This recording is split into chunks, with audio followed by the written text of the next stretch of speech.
तब्बल 5 महिन्यापूर्वी वैतरणा नदीच्या पुलाखाली झाडांच्या वेलींमध्ये बांधलेल्या मृतदेहाचे गूढ अखेर उकलले।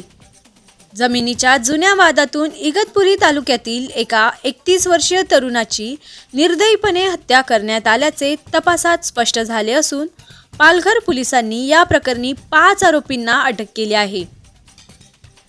12 जुलै रोजी कसारा घाट घोटाळा मार्गावरील मोखाडा तालुक्यातील मध्य वैतरणा धरणाच्या पुलाजवळ एका अज्ञात व्यक्तीचा मृतदेह आढळला होता। या मृतदेहाची ओळख पटल्यानंतर इगतपुरी तालुक्यातील मोहाळे गावातील 31 वर्षीय शरद कोंडाजी बोंडके असे त्याचे नाव असल्याचे निष्पन्न झाले।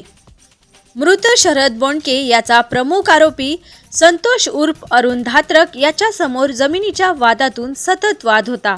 शरद हा संतोषच्या आई वडिलांनाही मारहाण करत असे। याच रागातून संतोषने शरदचा काटा काढण्याचा कट रचला।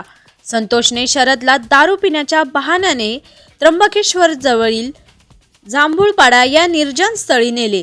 तिथे इतर आरोपींसोबत मिळून त्याला लाथाबुक्क्यांनी मारहाण करण्यात आली आणि त्यानंतर गळा आवळून त्याची हत्या करण्यात आली। पुरावा नष्ट करण्यासाठी मृतदेह गाडीतून आणून वैतरणा नदीच्या पुलाखाली फेकून देण्यात आला।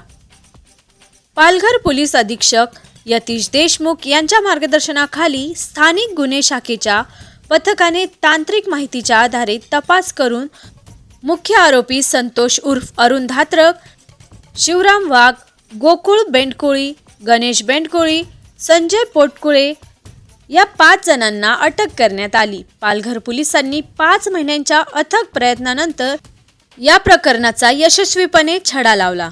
आरबी न्यूजसाठी पांडुरंग भांगरे, मोखाडा।